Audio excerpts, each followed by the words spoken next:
Hello everyone, how are you? This is Dr. Chavikar. Welcome to my channel Krishna Institute of Law.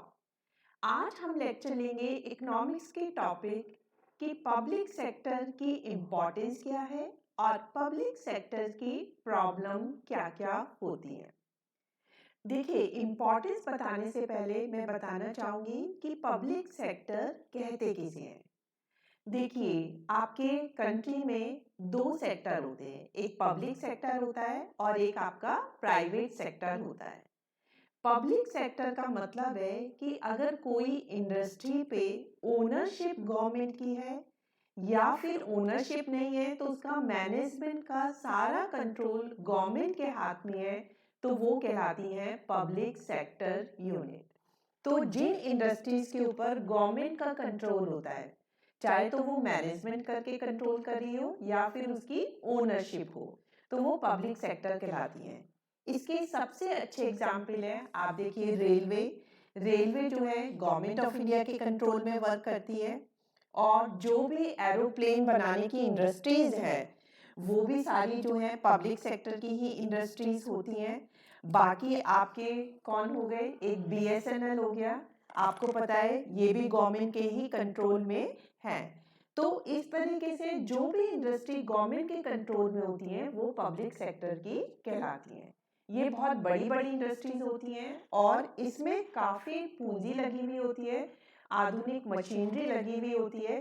तो ये generally जो है government की ownership उन industries पे होती है जहाँ पे काफ़ी हमें जो है पैसे की ज़रूरत पड़ती है, तो वो कहलाती हैं पब्लिक सेक्टर। तो अब हम इनकी इम्पोर्टेंस देखते हैं। सबसे पहला है इंक्रीज्ड इकोनॉमिक ग्रोथ। देखिए, आर्थिक वृद्धि। आर्थिक वृद्धि दो ही तरीके से हो सकती है, या तो आपका एग्रीकल्चरल एरिया बहुत बूम पे हो या फिर इंडस्ट्रियल डेवलपमेंट, औद्योगिक विकास आपका बहुत अच्छा हो। और औद्योगिक विकास तभी होता है कि जब आपके देश में बहुत बड़ी बड़ी इंडस्ट्रीज लगी हुई हो, उसमें बहुत ज़्यादा प्रोडक्शन होता हो और उसमें जो है आधुनिक मशीनरी लगी हुई हो, जिससे कि कम लागत पे ज़्यादा प्रोडक्शन हो और वो जो कंज्यूमर है उन्हें भी कम रेट पे मिले। तो इस तरीके से जो है लोगों की भी इनकम बढ़ती है, कंज्यूमर को भी कम पैसे में चीज़ मिलती है, तो इकोनॉमिक ग्रोथ जो है काफ़ी बढ़ोतरी होता है। तो ये पब्लिक सेक्टर की कंपनी से ज़्यादा पॉसिबल होता है। नेक्स्ट है इंक्रीज इन एम्प्लॉयमेंट। देखिए, गवर्नमेंट की जिम्मेदारी होती है कि वो कोशिश करे कि देश में जितने भी बेरोजगार हैं वो सबको किसी ना किसी रूप में रोजगार दे। तो रोजगार तभी होता है जब आप नौकरियों के अवसर जो है क्रिएट करते हो, और वो तभी होता है जब देश में बड़ी बड़ी फैक्ट्रीज लगती हैं और इंडस्ट्री स्टैब्लिश होती हैं, ट्रेडिंग फर्म खुलती हैं, तभी आप जो है लोगों को रोजगार उसमें मिलता है। तो ये गवर्नमेंट पब्लिक सेक्टर की इंडस्ट्री स्टैब्लिश करती हैं, तो जिसकी वजह से लोगों को बहुत ज़्यादा रोजगार मिलने लगता है। नेक्स्ट है help in being self independent. देखिए, हम या तो किसी भी चीज़ में आत्मनिर्भर हो जाएंगे या फिर क्या होगा कि हम जो है दूसरे देशों से चीज़ों को एक्सपोर्ट करेंगे। अब आप देखिए, हम जितना भी जो हमारा आयरन से चीज़ें बनती हैं उसमें हम काफ़ी आत्मनिर्भर हैं। तो आत्मनिर्भर होने की वजह से जो है हमें इंपोर्ट नहीं करना पड़ता है, फिर हमारी फॉरेन एक्सचेंज भी बच जाती है। तो ये पब्लिक सेक्टर की जो कंपनीज हैं उन्हीं की वजह से हम आत्मनिर्भर बनने में भी आगे बढ़ते हैं। नेक्स्ट है reduction of inequalities in income. देखिए, इनइक्वालिटीज कब बढ़ती है, जब देश में कैपिटलिस्ट ज़्यादा वर्क कर रहे होते हैं। सारी की सारी इंडस्ट्रीज प्राइवेट सेक्टर में होती है, क्योंकि जो प्रॉफिट होता है वो सारा का सारा बिजनेसमैन के हाथों में चला जाता है। तो अमीर और अमीर होते जाते हैं और गरीब और गरीब होते जाते हैं, तो इससे इनइक्वालिटीज ऑफ इनकम बहुत ज़्यादा बढ़ जाता है। लेकिन जब पब्लिक सेक्टर की अंदर जो है उद्योग के जो है इस्टेब्लिशमेंट होता है, तो लोगों को बहुत ज़्यादा रोजगार मिलता है, तो ज़्यादातर लोगों के पास जो है इनकम की जो है क्रिएशन होती है। और ये जो पब्लिक सेक्टर की अंडरटेकिंग होती है, इनका उद्देश्य लाभ कमाना नहीं होता, तो इसलिए जो इनकम है जो वो कमा रहे हैं वो लोगों में जो है इक्वल बढ़ता है, तो इसीलिए जो इनइक्वालिटीज इन इनकम है वो कम हो जाता है। नेक्स्ट है इंक्रीज इन एक्सपोर्ट। देखिए, एक्सपोर्ट तभी होगा जब हमारे देश में इतना प्रोडक्शन हो कि हम अपने देश की ज़रूरतों को भी पूरा कर सकें, और जो बच जाता है देश की ज़रूरतों को पूरा करके उन्हें हम बाहर की कंपनी में भेज सकें। एक्सपोर्ट से हमें क्या होता है, फॉरेन एक्सचेंज मिलती है, क्योंकि जब दूसरी कंट्री अपनी मनी में हमें पेमेंट करती है तो उनकी डॉलर, यूरो हमारी कंट्रीज़ में आ जाते हैं। तो एक्सपोर्ट तभी पॉसिबल है जब देश में जो है प्रोडक्शन भी बहुत ज़्यादा हो, उसकी क्वालिटी भी बहुत अच्छी हो और उसकी कीमत भी कम हो। तो जो पब्लिक सेक्टर की अंडरटेकिंग होती है, वो ज़्यादातर वही इंडस्ट्रीज होती हैं जो कि काफ़ी बड़े स्केल पे लगाई जाती हैं। उनमें मॉडर्न टेक्नोलॉजी यूज़ की जाती है जिससे कि वो क्वालिटी की चीज़ें प्रोड्यूस करती है और उनकी लागत भी कम आती है। तो जब प्रोडक्शन बहुत ज़्यादा होता है तो हमारा एक्सपोर्ट भी बढ़ता है। नेक्स्ट है कंट्रोल ऑन मोनोपोली। देखिए, अगर हम किसी चीज़ को जो है प्राइवेट सेक्टर को दे दें और उस चीज़ की जो है फिर उस पे मोनोपोली हो जाती है, वो चाहे जितना भी जाए उसका प्राइस चार्ज कर सकता है, क्योंकि मोनोपोली में उसको पता होता है कि मेरे अलावा और कोई भी ये माल बेच नहीं सकता, मैं कस्टमर से चाहूँ जितना चाहे पैसा ले सकता हूँ। तो इस तरीके से अमीर तो बहुत ही अमीर बनता चला जाता है और वो कस्टमर को भी जो है एक्सप्लॉइट करता है, क्योंकि वो उनसे ज़्यादा प्राइस लेता है। लेकिन अगर पब्लिक सेक्टर में कोई भी बड़ी कंपनी स्टैब्लिश होती है तो उनका प्रॉफिट मोटिव होता ही नहीं है, उनका मेन उद्देश्य होता है समाज की भलाई करना। तो कभी भी किसी भी चीज़ में मोनोपोली नहीं आती। नेक्स्ट है कैपिटल इंटेंसिव इंडस्ट्री का इस्टेब्लिशमेंट। देखिए, आपको पता ही है दो तरह की जो है इंडस्ट्रीज होती हैं, एक कैपिटल इंटेंसिव और एक लेबर इंटेंसिव। लेबर इंटेंसिव में मशीनों का कम यूज होता है, लेबर का ज़्यादा यूज होता है। कैपिटल इंटेंसिव बिल्कुल उल्टा होता है, इसमें मशीनरीज का ज़्यादा यूज होता है और लेबर का कम यूज होता है। तो जो बड़ी-बड़ी आपकी मशीनरी है, जैसे आप एरोप्लेन से रिलेटेड पार्ट्स बना रहे हो, रेलवे से रिलेटेड पार्ट्स बना रहे हो, तो इसमें तो बहुत ही एक्सपेंसिव मशीनरी लगती है, बहुत बड़ी जगह चाहिए होती है। तो ये इतना पैसा लगाना प्राइवेट सेक्टर के बलबूते के बाहर होता है। तो गवर्नमेंट ही इतना पैसा लगा सकती है। तो जो कैपिटल इंटेंसिव इंडस्ट्रीज होती हैं, वो पब्लिक सेक्टर में ही रहती हैं। अगर पब्लिक सेक्टर गवर्नमेंट इसमें इतना पैसा ना लगाए तो देश का इंडस्ट्रियल डेवलपमेंट हो ही नहीं सकता। नेक्स्ट है contribution in development of agricultural sector.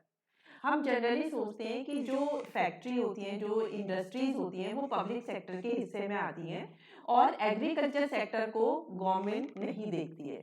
लेकिन ऐसा कहना बिल्कुल ठीक नहीं है, क्योंकि एग्रीकल्चर सेक्टर के डेवलपमेंट में भी पब्लिक सेक्टर जो है बहुत ही ज़्यादा अपना योगदान देते हैं। क्योंकि इसमें जैसे एग्रीकल्चर में आपका बहुत ज़्यादा अच्छे उन्नत बीजों का जो है यूज़ होता है, तो उसके लिए भी जो है पब्लिक सेक्टर में काफ़ी सारी जो है कॉर्पोरेशन बने हुए हैं, जो कि फर्टिलाइज़र का वो करते हैं। और इंडियन फूड कॉर्पोरेशन होता है, नेशन सीड्स कॉर्पोरेशन होता है, जो कि एग्रीकल्चर सेक्टर को अच्छे बीजों को उपलब्ध कराता है। तो इस तरीके से एग्रीकल्चर सेक्टर के डेवलपमेंट में भी पब्लिक सेक्टर कंपनी काफ़ी योगदान करती है। नेक्स्ट है रिहैबिलिटेशन ऑफ सिक यूनिट्स। देखिए, कभी कभी प्राइवेट सेक्टर कोई यूनिट इस्टेब्लिश करता है, लेकिन उनके पास फंड की कमी हो जाती है या उनकी चीज़ें सेल नहीं होती है, तो वो जो है बीमार यूनिट में आ जाती हैं और फिर उन्हें चलाना जो है लॉस मेकिंग प्रोसेस हो जाता है, तो प्राइवेट सेक्टर उन यूनिट को छोड़ देते हैं। तो उनमें जो मशीनरी लगी हुई है, जो जगह फैक्ट्री को बनाने में लगी हुई है, वो सब जो है बेकार चली जाती है। तो जो पब्लिक सेक्टर होता है, क्योंकि उनके पास काफ़ी पैसा होता है, तो वो ऐसी सिक यूनिट को जो है दोबारा से रिहैबिलिटेट करते हैं, पुनर्वास करते हैं। उसमें वो और पैसा लगाते हैं, लोगों को जो है एम्प्लॉय करते हैं और उसे बेचने की भी जो फिनिश प्रोडक्ट है कोशिश करते हैं। तो इस तरीके से वो सिक यूनिट को भी उठाते हैं, उनका रिहैबिलिटेशन करने में सहायता देते हैं। लास्ट है बैलेंस रीजनल डेवलपमेंट। देखिए, जो रीजनल डेवलपमेंट है, ये जो है पब्लिक सेक्टर यूनिट के थ्रू ही पॉसिबल है, क्योंकि जो प्राइवेट सेक्टर वाली कंपनी होती है वो उन जगह पे लगाती है जहाँ पे उनका माल फटाफट बिक सके और अच्छे पैसों में बिक सके। तो वो जनरली जैसे मेट्रोपॉलिटन सिटी है या जो इंडस्ट्रियल एरिया गवर्नमेंट ने बनाए वहीं पे इस्टेब्लिश करती है। दूर दूर के गांव में, पर्वतीय क्षेत्रों में वो इस्टेब्लिश नहीं करती हैं। तो ऐसे इलाके जो हैं पिछड़े रह जाते हैं।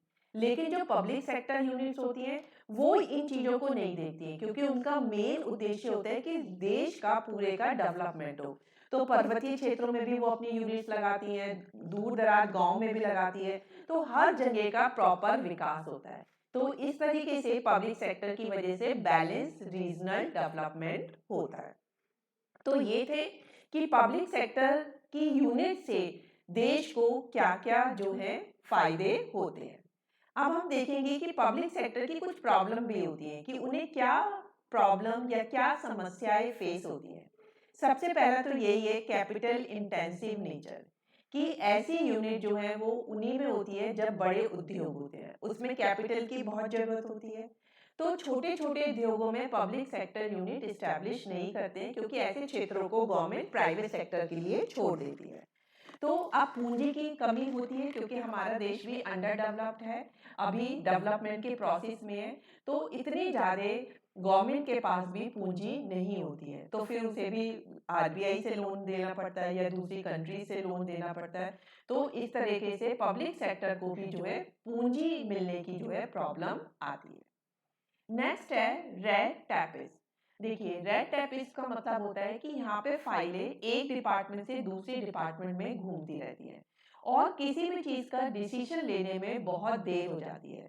तो जो देर से डिसीजन लिया जाता है, तो उसकी वजह से उसके दुष्परिणाम भी बहुत ज़्यादा होते हैं, क्योंकि हम टाइमली कोई भी काम नहीं कर पाते। तो जितनी भी पब्लिक सेक्टर होती हैं, उनमें जो है गवर्नमेंट का इंटरफेरेंस होता है, तो वो गवर्नमेंट के निर्देशों के अनुसार ही काम करती हैं, तो उनमें लाल फीताशाही जो है बहुत ज़्यादा आ जाती है। नेक्स्ट है सरप्लस मैन पावर। देखिए, यहाँ पे गवर्नमेंट की जॉब होती है, तो यहाँ पे किसी भी हम रोजगार देने के लिए गवर्नमेंट क्या करती है, इसमें जितनी जरूरत होती है कर्मचारियों की, उससे ज़्यादा कर्मचारियों को अपॉइंटमेंट कर लेती है। और अगर कोई कर्मचारी अच्छे से काम नहीं भी कर रहा होता है, तो भी वो उन्हें नहीं हटाती है। तो इस तरीके से अनावश्यक कर्मचारियों की नियुक्ति हो जाती है, जिससे कि ये पब्लिक सेक्टर यूनिट जो है लॉस में भी हो जाती है। नेक्स्ट है लैक ऑफ इफिशिएंट मैनेजर्स।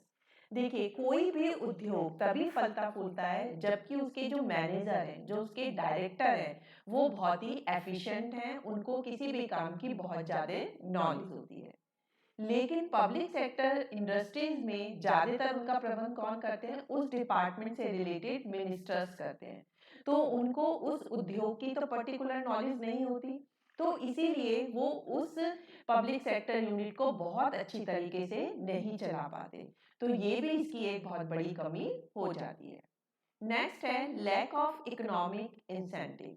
देखिए, कोई भी व्यक्ति तभी काम करता है जबकि उसको जो है इकोनॉमिक इंसेंटिव मिलते हैं।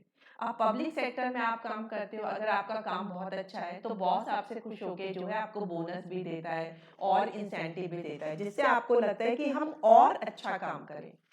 लेकिन पब्लिक सेक्टर में ये गवर्नमेंट यूनिट होती है, ये प्रॉफिट मेकिंग उद्देश्य को लेके नहीं चलती हैं। तो चाहे यहाँ पे प्रॉफिट हो या नहीं हो, उनको कोई भी इंसेंटिव सैलरी के अलावा नहीं मिलता है। तो यहाँ पे काम करने वाले लोगों का जो मॉरल होता है, वो थोड़ा सा कम हो जाता है।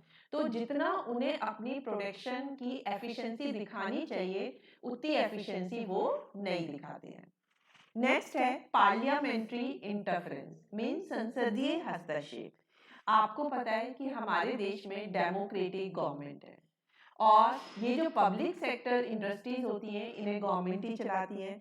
तो इसमें जो पार्लियामेंट के जो मेंबर्स होते हैं, वो इसमें इंटरफेरेंस करते रहते हैं, कभी कभी इसकी आलोचनाएं भी करते हैं। तो इसलिए जो पब्लिक सेक्टर यूनिट्स में जो वर्कर काम करते हैं या ऑफिसर वर्क करते हैं या जो मैनेजर वर्क करते हैं, उनका लेवल जो है मोटिवेशन लेवल कम हो जाता है, क्योंकि वो जो है काफ़ी कभी कभी अनुचित संसदीय हस्तक्षेप हो जाता है।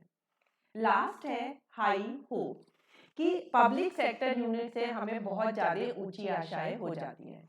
हमें लगता है कि ये तो रामबाण है, ये जो है ज़्यादा प्रोडक्शन भी करेंगी, कम लागत पे भी करेंगी, रोजगार भी बहुत ज़्यादा देंगी, इसलिए इनसे हाई होप बहुत ज़्यादा हो जाती हैं, जिसकी वजह से जो है इन पे वो नेगेटिव इफेक्ट पड़ता है। तो आई डू होप कि आज आपको समझ में आ गया होगा कि पब्लिक सेक्टर्स की समस्याएं क्या क्या है और इनकी इम्पोर्टेंस क्या क्या होती है। So that's all for today lecture. Thank you very much.